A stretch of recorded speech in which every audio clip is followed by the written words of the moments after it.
మీ అమ్మని ఎన్నిసార్లు కొట్టినా? చాలాసార్లు కొట్టినా. నేను ఎప్పుడైనా కొట్టినానా?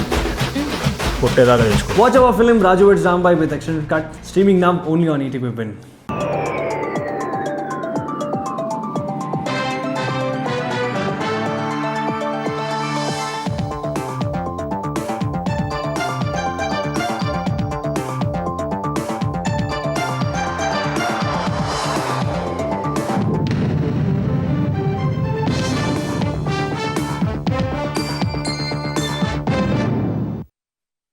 నమస్కారం, ఈటీవీ న్యూస్కు స్వాగతం. ముందుగా ముఖ్యాంశాలు. భారత క్వాంటం వ్యాలీగా అమరావతిని తీర్చిదిద్దుతున్నామన్న చంద్రబాబు. 1,00,000 మంది నిపుణులను తయారు చేస్తామని వెల్లడి. ఏపీ నుంచి క్వాంటం ఉత్పత్తులను ప్రపంచానికి అందిస్తామన్న సీఎం. రాష్ట్రం నుంచి నోబెల్ సాధిస్తే 100 కోట్లు ఇస్తామని ప్రకటన. ఫోన్ ట్యాపింగ్ కేసులో తనకు నోటీసులు ఇవ్వనున్నారన్న హరీష్. నీటిపారుదలపై నిజాలు చెప్పినందుకే ఇస్తున్నారన్న మాజీ మంత్రి. మహబూబ్ నగర్ రవాణా శాఖ ఉప కమిషనర్ ఇళ్లలో ఏసీబీ సోదాలు. ఆదాయానికి మించి భారీ మొత్తంలో ఆస్తులున్నట్టు గుర్తింపు. బంగ్లాదేశ్లో హిందువులపై దాడులను ఖండిస్తూ వీహెచ్పీ ఆందోళన. ఢిల్లీలో తీవ్ర ఉద్రిక్తతకు దారితీసిన నిరసన. పలువురి అరెస్ట్. జర్మన్ పర్యటనలో బీజేపీపై రాహుల్ విమర్శలు. దేశంలో రాజ్యాంగం రద్దు చేసే కుట్ర చేస్తోందని ఆక్షేపణ. మండిపడిన కమలదళం. చైనా వేగంగా అణ్వాయుధాలు సమకూర్చుకుంటోందన్న పెంటగాన్. 3 చోట్ల 100 ఖండాంతర క్షిపణులు మోహరించిందని నివేదిక.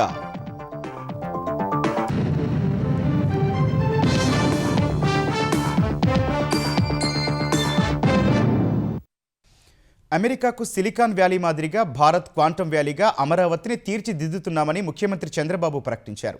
క్వాంటం కంప్యూటర్లు, పరికరాలను ఆంధ్రప్రదేశ్ నుంచే ఉత్పత్తి చేసి ప్రపంచానికి అందిస్తామన్నారు. 1,00,000 మంది క్వాంటం నిపుణుల్ని తయారు చేయడమే లక్ష్యంగా రోడ్ మ్యాప్ సిద్ధం చేశామని వివరించారు. క్వాంటం సైన్స్లో నోబెల్ సాధిస్తే 100 కోట్ల రూపాయలు అందిస్తామని యువకులు, మేధావులు, ఐటీ నిపుణులకు చంద్రబాబు పిలుపునిచ్చారు.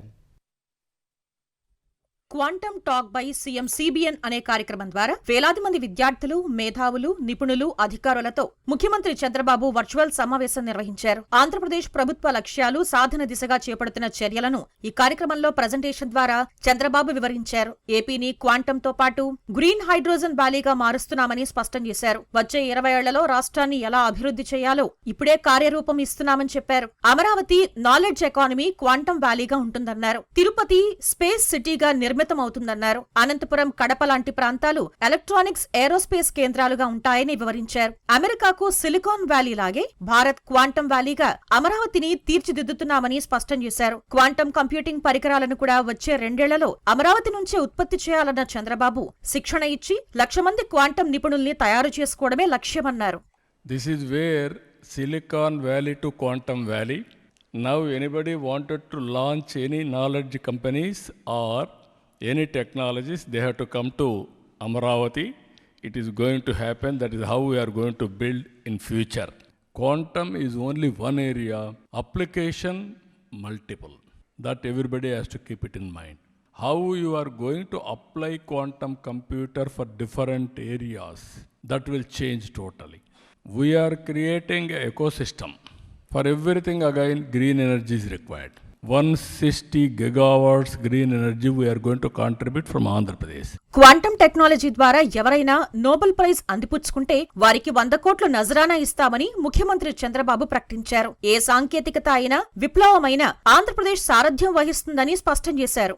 Quantum science, Andhra Pradesh Nobel Prize. Long back I announced 100 crore award. If anybody will get Nobel Prize, we are going to give 100 crores prize. That is award. Now I am asking, quantum, so many people got Nobel Prizes now. Why can't young brains and also intellectuals, IT professionals, you also try? Based on Andhra Pradesh, you do all these things. We are prepared to give 100 crore prize money that you can use it. That is where my wish. Quantum algorithms నేర్చుకోవడం ద్వారా విద్యార్థులు భవిష్యత్తు నిపుణులుగా తయారవుతారని చంద్రబాబు అభిప్రాయపడ్డారు. తన vision ను అందిపుచ్చుకోవాలని పిలుపునిచ్చారు. New technologies తీసుకొచ్చే బాధ్యత మాది. అడాప్ట్ చేసుకొని మీ క్యారియర్ బిల్డప్ చేసుకునే బాధ్యత మీది. నేను పిల్లలందరూ చెప్తున్న స్టూడెంట్స్ అందరికీ, you are all thinking tomorrow, I am thinking next 20 years. 30 ఏళ్లకు మునుపు ఆలోచించిన విధానం చూస్తే తెలుగు వాళ్ళు ఎక్కడికి పోయినా హైయెస్ట్ పర్ క్యాపిటల్ ఇన్కమ్కి వచ్చారు. ఈరోజు నేను చెప్పే విజన్ మీరు అర్థం చేసుకోగలిగితే మీరు ఎక్కడికి పోవాల్సిన పని లేదు. ఇక్కడ మీ ఇంట్లో కూర్చొని మీరు పనిచేసే పరిస్థితి వస్తుంది. స్టూడెంట్స్కి ఒకటే విజ్ఞప్తి చేస్తున్నా, ఈ 5 ఏళ్ళు లేకుంటే 7 years మీరు కష్టపడితే మీ క్యారియర్ మీరు ఏది కోరుకుంటే జరుగుతుంది. ఈ ఆపర్చునిటీ మిస్ అయితే మళ్ళీ రాదు. నేను లాంగ్ బ్యాక్ విజన్ ఇచ్చాను ఐటీకి. ఈరోజు నెక్స్ట్ డీప్ టెక్ క్వాంటమ్ కంప్యూటింగ్కి ఒక విజన్ ఇచ్చాం. దయచేసి అందరూ అడాప్ట్ చేసుకోవాల్సిందిగా మరొక్కసారి కోరుకుంటూ, వండర్ఫుల్ ఎక్స్పీరియన్స్. ఈ కార్యక్రమంలో వైసర్ క్యూబిక్ సంస్థల ప్రతినిధులు, టెక్ విద్యార్థులు వర్చువల్ గా, ఐఐటి చెన్నై, తిరుపతి డైరెక్టర్లు నేరుగా పాల్గొన్నారు. క్వాంటమ్ టెక్నాలజీతో భవిష్యత్తులో రాబోయే మార్పులను IIT Chennai director professor Kamakoti వివరించారు. నేషనల్ క్వాంటమ్ మిషన్ తరపున ఏపీలోని ఇంజనీరింగ్ కళాశాలకు టీచింగ్ ల్యాబ్ల ఏర్పాటులో తోడ్పాటు అందిస్తామని కేంద్ర సైన్స్ అండ్ టెక్నాలజీ శాఖ కార్యదర్శి అభయ్ కరాండికర్ తెలిపారు. వైద్య కళాశాలల పీపీపీ విధానంపై వైసీపీ తీరును మంత్రులు తీవ్రంగా ఆక్షేపించారు. పీపీపీ విధానంలో ఎవరైనా టెండర్లు వేస్తే వారిని జైలుకు పంపిస్తామని, గుత్తేదారులను వైసీపీ నేతలు బెదిరించడం ప్రజాస్వామ్యంలో ఎక్కడైనా ఉందా అని ఏపీ సమాచార శాఖ మంత్రి కొలుసు పార్థసారథి ప్రశ్నించారు. వైసీపీ నేతల తీరు ఎంత దుర్మార్గంగా ఉందో ప్రజలంతా ఆలోచించాలని విజయవాడలో కోరారు. వైద్య కళాశాలల్లో పీపీపీ విధానంపై వైసీపీ నాయకులు అవగాహన లేమితో మాట్లాడుతున్నారని ఆంధ్రప్రదేశ్ వైద్యారోగ్య శాఖ మంత్రి సత్యకుమార్ యాదవ్ విమర్శించారు. పీపీపీ విధానంపై కోటి సంతకాలు ఆత్మలు ప్రేతాత్మలు చేశాయని ఆయన ఎద్దేవా చేశారు. విజయవాడ సిద్ధార్థ వైద్య కళాశాలలో బాలికల నూతన వసతి గృహ భవనాన్ని మంత్రి సత్యకుమార్ ప్రారంభించారు. ఈ సందర్భంగా రాజశేఖర్ రెడ్డి తెచ్చిన ఆరోగ్యశ్రీని చంద్రబాబు రద్దు చేయలేదని ఆయన గుర్తు చేశారు. మంచిని మంచిగా చూడాలని వైసీపీకి హితవు పలికారు. పీపీపీ విధానంపై కోటి సంతకాలు నిజమైతే తాము నిర్ణయాన్ని పునః సమీక్షిస్తామని సవాల్ విసిరారు. ఎవరు పెట్టకపోతే మరి కోటి సంతకాలు ఎలా వచ్చాయి? మన పాపులేషన్ 5.3 crores.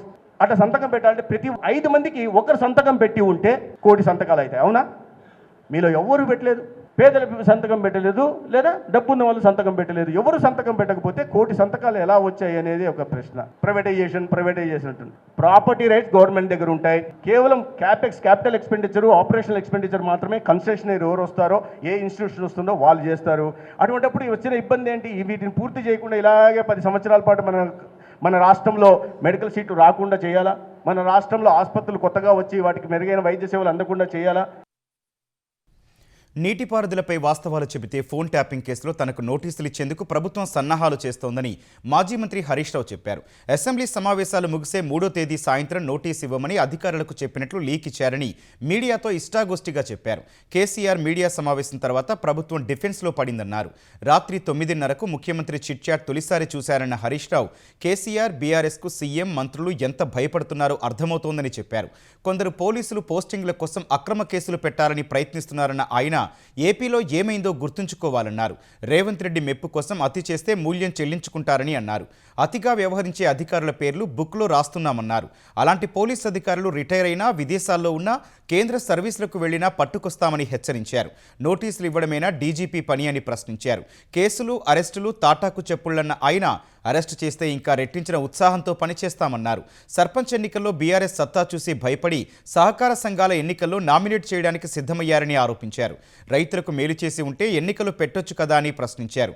అసెంబ్లీలో మైక్ కట్ చేయకుండా అవకాశం ఇవ్వాలని కోరారు. 20% కమిషన్ కోసమే బిల్లులు ఇచ్చారన్న హరీష్ రావు భట్టి, ఉత్తమ్ కమిషన్ పంచుకున్నారని ఆరోపించారు. చెక్ డ్యాంల ధ్వంసం, ప్రభుత్వ పాఠశాల నిర్వహణపై ప్రభుత్వ తీరును బీఆర్ఎస్ కార్యనిర్వాహక అధ్యక్షుడు కేటీఆర్ తీవ్రంగా విమర్శించారు. ఇసుక దోపిడీకి అడ్డుగా ఉన్నాయని, కోట్ల రూపాయల ప్రజాధనంతో కట్టిన చెక్ డ్యాంలను డైనమైట్లు పెట్టి పేల్చేస్తారని ఎక్స్ వేదికగా ప్రశ్నించారు. తెలంగాణలో నడుస్తోంది ప్రజాపాలన కాదు, పక్కా మాఫియా పాలన అని విమర్శించారు. నాడు ఎన్నికల కోసం కాళేశ్వరం ప్రాజెక్టు మీద బాంబులు వేశారని, నేడు ఇసుక మాఫియా కోసం చెక్ డ్యాంలపై జిలెటిన్ స్టిక్స్తో బాంబులు వేస్తున్నారని ఆరోపించారు. వాటర్ మ్యాన్ రాజేంద్ర సింగ్ ఇది మానవ నిర్మిత విధ్వంసమని మొత్తుకుంటున్నా ప్రభుత్వానికి చీమ కుట్టినట్లయినా లేదని కేటీఆర్ ఆక్షేపించారు. ఇసుక కాంట్రాక్టర్ల లాభాల కోసం తెలంగాణ రైతాంగం బలి కావాలా అని ప్రశ్నించారు. మహబూబ్నగర్ జిల్లా మూసాపేట మండలం వేముల పాఠశాలలో పందులు తిరుగుతున్నాయని కేటీఆర్ విమర్శించారు. ఇది తెలంగాణలో విద్యారంగంపై కొనసాగుతున్న నేరపూరిత నిర్లక్ష్యానికి అద్దం పట్టే చిత్రమని ఆక్షేపించారు. అంగన్వాడీలో పందులు తిరుగుతుంటే బిక్కుబిక్కుమంటూ భోజనం కోసం లైన్లో నిలబడ్డ విద్యార్థులని ఎక్స్లో కేటీఆర్ పేర్కొన్నారు. భారత్లో అందరికీ సమాన హక్కులు కల్పించే రాజ్యాంగాన్ని రద్దు చేయాలని బీజేపీ నేతృత్వంలోని ఎన్డీఏ సర్కారు యోచిస్తోందని కాంగ్రెస్ నేత రాహుల్ గాంధీ ఆరోపించారు. దేశ ప్రజాస్వామ్య పరిరక్షణ కోసం బీజేపీని అధికారం నుంచి దింపే ప్రతిపక్ష వ్యవస్థను సృష్టిస్తామని చెప్పారు. గత వారం బెర్లిన్లోని హెర్టీ స్కూల్లో రాహుల్ ప్రసంగించిన వీడియోను కాంగ్రెస్ విడుదల చేసింది. బీజేపీ దేశ సంస్థాగత వ్యవస్థపై దాడి చేసి దాన్ని స్వాధీనం చేసుకుని అధికారాన్ని పెంచుకునే సాధనంగా మార్చుకుంటోందని వీడియోలో రాహుల్ ఆరోపించారు.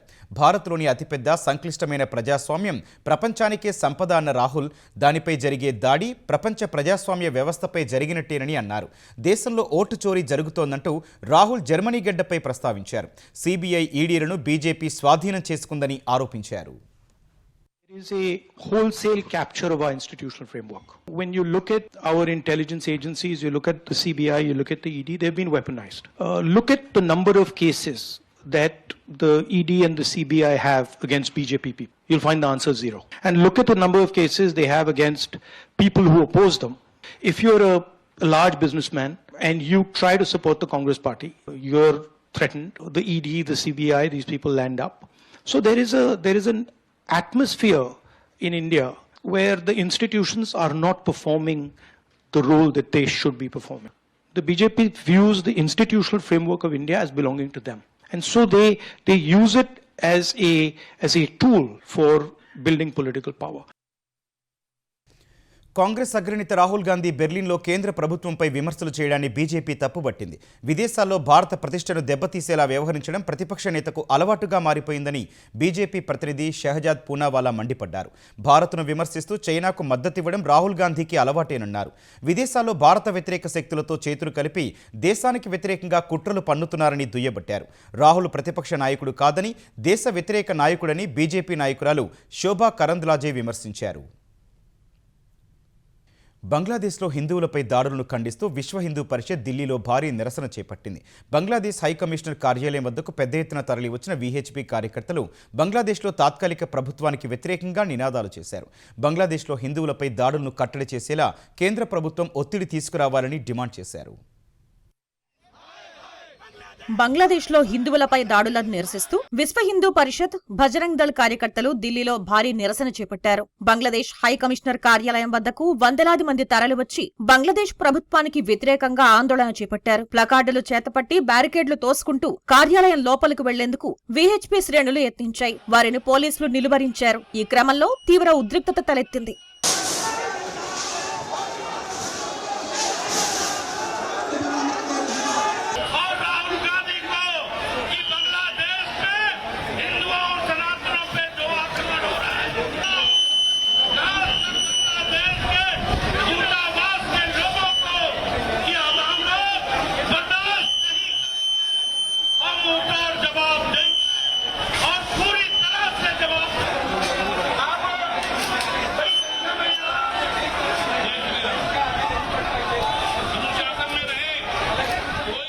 బంగ్లాదేశ్లో షేక్ హసీనా ప్రభుత్వం పడిపోయిన తర్వాత హిందువులపై దాడులు పెరిగాయని వీహెచ్పీ, బజరంగ్ దళ్ కార్యకర్తలు మండిపడ్డారు. ఈ నెల 18న హిందూ యువకుడు దీపు చంద్రదాస్ ను దుండగులు దారుణంగా హత్య చేశారని గుర్తు చేశారు. బంగ్లాదేశ్లో మైనార్టీలకు రక్షణ కల్పించడంలో అక్కడి తాత్కాలిక ప్రభుత్వం విఫలమైందని వీహెచ్పీ కార్యకర్తలు విమర్శించారు.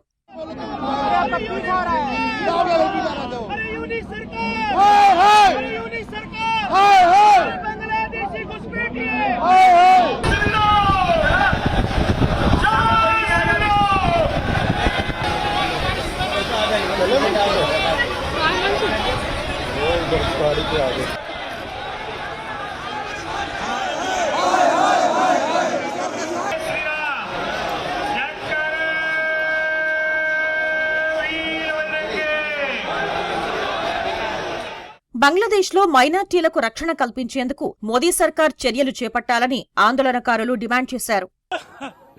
हिंदुओं का मारा जा रहा है, ये देश राम का है, ये देश कृष्ण का है, हम किसी को नहीं मारते, पर हमारी बहन बेटियों की इज्जत लूटी जा रही है। हमारी मांगे हैं जो वहाँ तत्कालीन सरकार है कट्टरपंथियों पे नकेल लगाए और भारत के अंदर अवैध बांग्लादेशी घुसपैठी को बाहर निकालना चाहिए। जिस प्रकार से वहाँ की सरकार कट्टरपंथियों की हाथ की कठपुतलियां बनी हुई है, उनको उनके खिलाफ कार्रवाई करनी चाहिए। ఆందోళనలతో హైకమిషన్ కార్యాలయం వద్ద పరిస్థితి చేయి దాటకుండా పోలీసులు పెద్ద ఎత్తున పారామిలిటరీ బలగాలను మోహరించారు. వీహెచ్పీ కార్యకర్తలు కార్యాలయం లోపలికి వెళ్లకుండా నిలువరించారు. అనంతరం వీహెచ్పీ నాయకులను అరెస్ట్ చేసి అక్కడి నుంచి తరలించారు. హైకమిషన్ కార్యాలయం వద్ద భద్రతను భారీగా పెంచారు. బంగ్లాదేశ్లో హిందూ యువకుడు దీపు చంద్రదాస్ హత్య, హిందువులపై హింసను నిరసిస్తూ దేశంలోని వేర్వేరు ప్రాంతాల్లో కూడా నిరసన ప్రదర్శనలు నిర్వహించారు. మధ్యప్రదేశ్ రాజధాని భోపాల్లోనూ పెద్ద ఎత్తున నిరసన ర్యాలీ చేపట్టారు. విశ్వ హిందూ పరిషత్, బజరంగ్ దళ్ సహా స్థానికులు బంగ్లా వ్యతిరేక ఆందోళనలో పెద్ద ఎత్తున పాల్గొన్నారు. బంగ్లా ప్రభుత్వ అధినేత యూనస్ ఖాన్కు వ్యతిరేకంగా నినాదాలు చేశారు. మైనారిటీలపై జరుగుతోన్న హింసను నివారించడంలో విఫలమయ్యారని ఆక్షేపించారు. భారత ప్రభుత్వం జోక్యం చేసుకుని పరిస్థితి చక్కదిద్దాలని డిమాండ్ చేశారు. హైదరాబాద్ కూకట్పల్లి వై జంక్షన్ వద్ద బీజేపీ, వీహెచ్పీ, బజరంగ్ దళ్ ఆధ్వర్యంలో నిరసన ప్రదర్శన చేపట్టారు. దేశానికి స్వాతంత్ర్యం వచ్చిన సమయంలో పాకిస్తాన్, బంగ్లాదేశ్లలో 20% హిందువులు ఉంటే ఇప్పుడు 2% తగ్గిపోయారని ఆందోళనకారులు చెప్పారు. వారిపై కూడా అమానుష దాడులకు పాల్పడుతున్నారని ఆవేదన వ్యక్తం చేశారు. బంగ్లాదేశ్లోని హిందువులను దేశానికి రప్పించి వారికి భద్రత కల్పించాలని కేంద్ర ప్రభుత్వానికి విజ్ఞప్తి చేశారు. ఆదాయానికి మించి ఆస్తులున్నాయని నమోదైన కేసులో మహబూబ్ నగర్ జిల్లా రవాణా శాఖ ఉప కమిషనర్ కిషన్ ఆస్తులపై అవినీతి నిరోధక శాఖ సోదాలు చేపట్టింది. హైదరాబాద్లోని ఆయన స్వగృహం సహా మహబూబ్ నగర్ ఆర్టీఓ కార్యాలయంలో ఏసీబీ అధికారులు సోదాలు చేపట్టారు. కిషన్ ఇళ్లు, బంధువుల ఇళ్లు, కార్యాలయాల్లో సోదాలు నిర్వహిస్తున్నట్లు ఏసీబీ డీఎస్పీ శ్రీనివాసరెడ్డి తెలిపారు. సికింద్రాబాద్ బోయిన్పల్లిలోని ఆర్ఆర్ నగర్లో ఉన్న కిషన్ ఇంట్లో నిర్వహించిన సోదాల్లో కీలక పత్రాలను స్వాధీనం చేసుకున్నట్లు ఏసీబీ అధికారులు తెలిపారు. హైదరాబాద్, మహబూబ్ నగర్, రంగారెడ్డి జిల్లాలోని మొత్తం 12 చోట్ల సోదాలు నిర్వహిస్తున్నట్లు వెల్లడించారు. కిషన్ సహా మరో 4 అధికారుల ఇళ్లలోనూ సోదాలు చేపట్టినట్టు తెలుస్తోంది. హైదరాబాద్ విజయవాడ జాతీయ రహదారిలో జరుగుతున్న ప్రమాదాలపై హైత్నగర్లో స్థానికులు ఆందోళనకు దిగారు. హైత్నగర్ కార్పొరేటర్ నవజీవన్ రెడ్డి, మన్సూరాబాద్ కార్పొరేటర్ నరసింహారెడ్డితో పాటు జాతీయ రహదారికి ఇరువైపులా ఉన్న కాలనీవాసులు ఆందోళనలో పాల్గొన్నారు. రహదారిపై తరచూ రోడ్డు ప్రమాదాలు జరుగుతున్నాయని, పలువురు ప్రాణాలు కోల్పోతున్నారని ఆగ్రహం వ్యక్తం చేశారు. ఇటీవలే రోడ్డు దాటుతున్న ఎంబీబీఎస్ విద్యార్థిని కారు ఢీకొని ప్రాణాలు కోల్పోయారు. ఈ నేపథ్యంలో ఆందోళన చేసిన స్థానికులు హైదరాబాద్ విజయవాడ హైవేపై ఫుట్ఓవర్ బ్రిడ్జిను నిర్మించాలని డిమాండ్ చేశారు.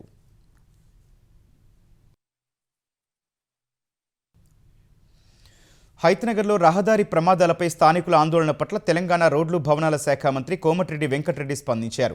హైత్నగర్ లెక్చరర్స్ కాలనీ వద్ద 3 నెలల్లో ఫుట్ఓవర్ బ్రిడ్జ్ నిర్మాణం చేపట్టాలని అధికారులను ఆదేశించారు.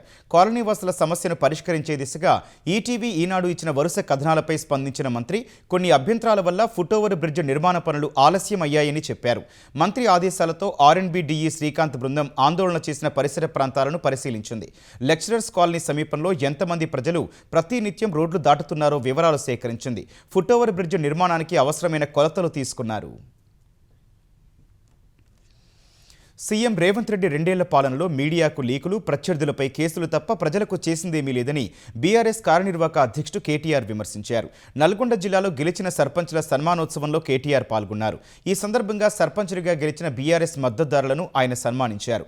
అసెంబ్లీ ఎన్నికల్లో ఇచ్చిన 6 గ్యారంటీలు సహా 420 హామీలను అమలు చేయలేక రేవంత్ రెడ్డి డైవర్షన్ పాలిటిక్స్ చేస్తున్నారని కేటీఆర్ మండిపడ్డారు. కానీ ప్రజలు అన్నీ గమనిస్తున్నారని, ఇప్పటికైనా ఇచ్చిన హామీలన్నీ అమలు చేయాలని సూచించారు. లేకపోతే పంచాయతీ ఎన్నికల్లో బుద్ధి చెప్పినట్లే వచ్చే మున్సిపల్, జెడ్పీటీసీ, ఎంపీటీసీ ఎన్నికల్లోనూ కాంగ్రెస్కు కర్రు కాల్చి వాత పెడతారని కేటీఆర్ హెచ్చరించారు. నీ ప్రభుత్వానికి ఏమైనా నిజాయితీ ఉంటే, నీకు నీ ప్రభుత్వానికి నిజంగానే వ్యవసాయదారులకు ఏమైనా మంచి చేసినామనే నమ్మకం ఉంటే, దమ్ముంటే సహకార ఎన్నికలు పెట్టమని చెప్పి గట్టిగా నల్లగొండ వేదికగా నేను డిమాండ్ చేస్తా ఉన్నా. తప్పించుకోవచ్చు, కొన్ని రోజులు అధికారం ఉంది కదా, నామినేషన్ల ద్వారా పదవులు నింపుకున్నాం కదా అనే ఒక తొంపుతో తప్పించుకోవచ్చు. కానీ వాళ్ళ రాష్ట్రంలో ఉన్న వ్యవసాయదారులందరూ, వ్యవసాయ కూలీలు గాని, వ్యవసాయదారులు గాని అందరూ తీవ్రమైన కోపంతో ఉన్నారు. ఆ కోపం కొద్దిగా సర్పంచ్ ఎన్నికల్లో కనబడ్డది. సహకార ఎన్నికలు గిన పెడితే రైతులు కర్రుగాల్చి వాత పెడతారనే భయంతో ఇలా నామినేటెడ్ పద్ధతుల్లో ఆ పదవులు నింపుకునే ప్రయత్నం చేస్తా ఉన్నాడు. బెట్టింగ్ యాప్ కేసులో సినీ నటి మంచు లక్ష్మిని తెలంగాణ సిఐడి ప్రశ్నించింది. సుమారు 2 గంటలకు పైగా ఆమెను విచారించిన సిఐడి అధికారులు బెట్టింగ్ యాప్ల నుంచి తీసుకున్న పారితోషికం, కమిషన్లపై ఆరా తీశారు. మంచు లక్ష్మితో పాటు social media influencer Bayya Sunny Yadav, TV నటి రీతూ చౌదరిని సైతం అధికారులు విచారించారు. బెట్టింగ్ యాప్లకు ప్రచారం చేసిన వ్యవహారంలో నటులు ప్రకాష్ రాజ్, విజయ్ దేవరకొండ, రానాతో పాటు పలువురిని అధికారులు ఇప్పటికే ప్రశ్నించారు. డ్రగ్స్, గంజాయి తరలించే వారి ఆస్తులు జప్తు చేస్తున్నట్లు ఆంధ్రప్రదేశ్ ఈగల్ విభాగం ఐజీ ఆకే రవికృష్ణ తెలిపారు. గుంటూరులో జరిగిన డ్రగ్స్ వ్యతిరేక ర్యాలీలో ఈగల్ విభాగం IG ఆకే Ravikrishna, Guntur IG Sarvashreshtha Tripathi, SP Vakul Jindal, Guntur తూర్పు ఎమ్మెల్యే మహమ్మద్ నజీర్ పాల్గొన్నారు. గాంధీ పార్కు నుంచి ఎన్టీఆర్ విగ్రహం వరకు ర్యాలీ కొనసాగింది. అనంతరం మాట్లాడిన రవికృష్ణ ఆపరేషన్ చైతన్య పేరిట గంజాయి సాగు నిర్మూలించామని, ఆపరేషన్ సేఫ్ క్యాంపస్ పేరుతో విద్యా సంస్థల్లో అవగాహన కార్యక్రమాలు నిర్వహిస్తున్నామని తెలిపారు. గంజాయి, డ్రగ్స్పై సమాచారం తెలిస్తే ప్రతి ఒక్కరూ 1972 కాల్ సెంటర్కు సమాచారం ఇవ్వాలని కోరారు. ఈగల్ ద్వారా అదేవిధంగా ఆంధ్రప్రదేశ్ పోలీస్ ద్వారా చాలా ఇంపాక్ట్ ఆపరేషన్ చేస్తున్నాం. ఆపరేషన్ చైతన్యం ద్వారా అల్లూరు సీతారామరాజు జిల్లాలో గంజాయి పంట సాగు లేకుండా పూర్తిగా నిర్మూలించడం జరిగింది. అదేవిధంగా ఆపరేషన్ గరుడ ద్వారా ఓపియాట్స్ అబ్యూస్ జరగకుండా, అదేవిధంగా ఈగల్ ఆన్ ట్రైన్స్ అని చెప్పేసి ట్రైన్స్లో సరఫరా కాకుండా ఎక్కడెక్కడే ట్రాన్స్పోర్టేషన్ కూడా మేము కంట్రోల్ చేస్తున్నాం. ఇంకా చివరిగా ఎవరైతే స్మగ్లర్స్ ఉన్నారో వాళ్ళ ఆస్తులు కూడా జప్తు చేస్తున్నాం. ఇటీవల కాలంలోనే ఇంటర్ స్టేట్ నెట్వర్క్స్ కూడా చాలా బ్రేక్ చేసాం. మనకి ఏఎస్ఆర్ జిల్లాలో సుమారుగా 12 రాష్ట్రాలకు సంబంధించిన వ్యక్తుల మీద నిఘా పెట్టడం కాకుండా ఆ నెట్వర్క్స్ కూడా బ్రేక్ చేసి వందలాది కేజీల గంజాయిని కూడా సీజ్ చేసాం. భవిష్యత్తులోని ఈ ఉద్యమం అంతా కూడా ఇంకా ప్రజల్లోకి వెళ్ళాలని, ఇప్పుడు రాష్ట్రంలో ఉన్న 5 కోట్ల మంది కూడా ఈ గంజాయికి, డ్రగ్స్కి వ్యతిరేకంగా కదలి రావాలని చెప్పేసి ఏ విధమైన సమాచారం ఉన్నా సరే 1972కి వాళ్ళు ప్రత్యేకంగా తెలపాలని చెప్పేసి చేస్తున్నాం. అన్నమయ్య జిల్లా కేంద్రంగా రాజంపేటను ప్రకటించాలని కోరుతూ ఐక్య కార్యాచరణ సమితి జేఏసీ ఆధ్వర్యంలో నేడు రాజంపేట, రైల్వే కోడూరులో బంద్ పాటిస్తున్నారు. రాజంపేట బంద్కు ప్రజలు స్వచ్ఛందంగా మద్దతిస్తున్నారు. ఆందోళనకారులు అడ్డుకోవడంతో ఆర్టీసీ బస్సులు డిపోకే పరిమితమయ్యాయి. ఆర్టీసీ బస్టాండ్ నుంచి పాత బస్టాండ్ వరకు ర్యాలీ నిర్వహించారు. రాజంపేటను వెంటనే జిల్లా కేంద్రం చేయాలని, రాయచోటి వద్దు, రాజంపేట ముద్దు అంటూ నినాదాలతో ర్యాలీ కొనసాగింది. రైల్వే కోడూరులోనూ జేఏసీ పిలుపు మేరకు బంద్ కొనసాగుతోంది. ఉదయం రైల్వే కోడూరు ప్రధాన రహదారి దిగ్బంధం చేశారు. టోల్గేట్ వద్ద టైర్లు కాల్చి నిరసన తెలపగా కిలోమీటర్ల కొద్దీ నిలిచిపోయాయి. ఓబులవారిపల్లి, పుల్లంపేట, పెనగలూరు, చిట్వేలు మండలాల్లో కూడా రాజంపేటను అన్నమయ్య జిల్లా కేంద్రంగా ప్రకటించాలని నిరసన కార్యక్రమాలు కొనసాగుతున్నాయి. పశ్చిమ గోదావరి జిల్లా పెనుమంట్ర మండలం పొలమూరు గ్రామంలో విషాదం చోటు చేసుకుంది. ద్విచక్ర వాహనం అదుపు తప్పి గోడను ఢీకొనడంతో 3 యువకులు మృతి చెందారు. సెమీ క్రిస్మస్ వేడుకల్లో పాల్గొని తిరిగి వస్తుండగా అర్ధరాత్రి ప్రమాదం జరిగినట్లు స్థానికులు చెబుతున్నారు. 20 ఏళ్ల కోళ్ల సత్యనారాయణ, 18 ఏళ్ల ఏలేటి అంజీ, 21 సంవత్సరాలున్న ఏలేటి రాజు ప్రాణాలు కోల్పోయినట్లు పోలీసులు తెలిపారు.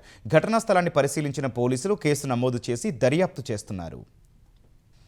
పొరుగు దేశాలతో కవ్వింపు చర్యలకు దిగే చైనా అత్యంత వేగంగా అణ్వాయుధాలను సమకూర్చుకుంటోందని అమెరికా రక్షణ శాఖ కేంద్ర కార్యాలయం పెంటగాన్ వెల్లడించింది. ఈ మేరకు ఓ ముసాయిదా నివేదిక విడుదల చేసిన పెంటగాన్ చైనా కొత్తగా 3 వేర్వేరు ప్రాంతాల్లో 100 కన్నాంతర బాలిస్టిక్ క్షిపణులను మోహరించి ఉండొచ్చని ఆ నివేదికలో తెలిపింది. మంగోలియాతో ఉన్న సరిహద్దు సమీపంలో 3 సిలో ఫీల్డ్స్ అని పిలిచే పొడవైన నిర్మాణాల్లో ఆ క్షిపణులను మోహరించి ఉండొచ్చని వెల్లడించింది. మరోవైపు మరే అణ్వస్త్ర దేశం చేయని విధంగా ఆయుధాలు సమకూర్చుకుంటోందని పెంటగాన్ తెలిపింది. అణ్వాయుధ, సైనిక మౌలిక సదుపాయాలను చైనా వేగంగా ఏర్పాటు చేస్తోందని వెల్లడించింది. 2024లో చైనా వద్ద అణువార్ హెడ్ల సంఖ్య 600కు మించి లేవని, 2030 నాటికి ఆ సంఖ్య 1000 దాటొచ్చని ఆందోళన వ్యక్తం చేసింది. ఆయుధ నియంత్రణ చర్చల విషయంలో చైనా ఎలాంటి ఆసక్తి చూపడం లేదని నివేదిక పేర్కొంది.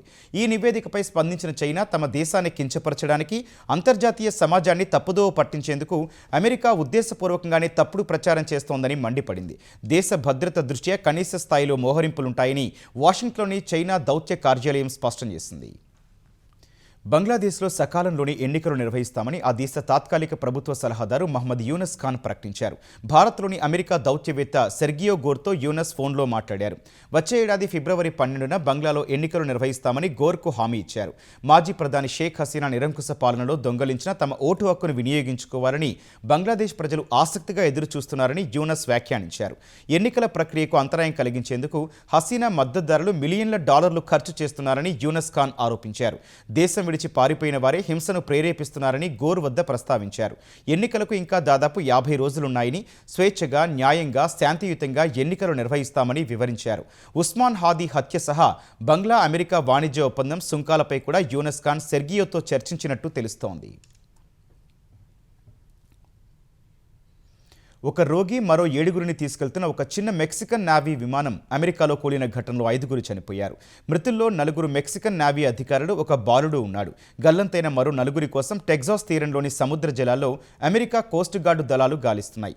మెక్సికన్ పిల్లలకు వైద్య సహాయం అందించే లాభాపేక్ష లేని సంస్థ ఈ విమానాన్ని నిర్వహిస్తోందని మెక్సికన్ నేవీ తెలిపింది. ప్రమాదానికి గల కారణాలు తెలియాల్సి ఉండగా దట్టమైన పొగమంచు కారణంగానే ప్రమాదం జరిగినట్లు అంచనా వేస్తున్నారు. వివాహేతర సంబంధానికి అడ్డు తొలగించుకోవాలనే ఉద్దేశంతో ఓ మహిళ ప్రియుడితో కలిసి తన భర్తను అత్యంత కిరాతకంగా హత్య చేసిన ఘటన ఉత్తరప్రదేశ్లోని సంభాల్ జిల్లాలో జరిగింది. ప్రియుడితో కలిసి భర్తను చంపి అతడి శరీరాన్ని కలపను కోసే గ్రైండర్తో ముక్కలు చేసి స్థానిక కాలువలో పడేసింది. భర్త కనిపించడం లేదని నవంబర్లో పోలీసులకు ఫిర్యాదు చేసింది. ఆ ఫిర్యాదు ఆధారంగా దర్యాప్తు చేపట్టిన పోలీసులు కొన్ని రోజులకు ఓ కాలువలో తల, చేతులు, కాళ్లు లేని మొండాన్ని గుర్తించారు. దానిపై రాహుల్ అని పచ్చబొట్టు ఉండటంతో హత్యకు గురైనట్టు తేల్చారు. తర్వాత లోతుగా దర్యాప్తు చేసిన పోలీసులు రాహుల్ కనిపించడం లేదని ఫిర్యాదు చేసిన రూబీకి గౌరవ్తో వివాహేతర సంబంధం ఉన్నట్టు గుర్తించారు. తమదైన శైలిలో విచారించిన పోలీసులు రూబీ, గౌరవ్లు కలిసి రాహుల్ను చంపినట్టు నిర్ధారించారు. తొలుత తలపై సుత్తితో దాడి చేసి రాహుల్ను చంపినట్లు పోలీసులకు చెప్పిన నిందితులు తర్వాత గ్రైండర్తో శరీరాన్ని ముక్కలుగా నరికి కొన్నింటిని స్థానిక కాలువలో పారవేసినట్లు వివరించారు. తల సహా ఇతర అవయవాలను గంగానదిలో వేసినట్లు తెలిపారు. ముఖ్యాంశాలు మరోసారి. భారత క్వాంటం వ్యాలీగా అమరావతిని తీర్చిదిద్దుతున్నామన్న చంద్రబాబు. 1,00,000 మంది నిపుణులను తయారు చేస్తామని వెల్లడి. ఏపీ నుంచి క్వాంటం ఉత్పత్తులను ప్రపంచానికి అందిస్తామన్న సీఎం. రాష్ట్రం నుంచి నోబెల్ సాధిస్తే 100 కోట్లు ఇస్తామని ప్రకటన. ఫోన్ ట్యాపింగ్ కేసులో తనకు నోటీసులు ఇవ్వనున్నారన్న హరీష్. నీటిపారుదలపై నిజాలు చెప్పినందుకే ఇస్తున్నారన్న మాజీ మంత్రి. మహబూబ్ నగర్ రవాణా శాఖ ఉప కమిషనర్ ఇళ్లలో ఏసీబీ సోదాలు. ఆదాయానికి మించి భారీ మొత్తంలో ఆస్తులున్నట్టు గుర్తింపు. బంగ్లాదేశ్లో హిందువులపై దాడులను ఖండిస్తూ వీహెచ్పీ ఆందోళన. ఢిల్లీలో తీవ్ర ఉద్రిక్తతకు దారితీసిన నిరసన. పలువురి అరెస్ట్. జర్మన్ పర్యటనలో బీజేపీపై రాహుల్ విమర్శలు. దేశంలో రాజ్యాంగం రద్దు చేసే కుట్ర చేస్తోందని ఆక్షేపణ. మండిపడిన కమలదళం. చైనా వేగంగా అణ్వాయుధాలు సమకూర్చుకుంటోందన్న పెంటగాన్. 3 చోట్ల 100 ఖండాంతర క్షిపణులు మోహరించిందని నివేదిక.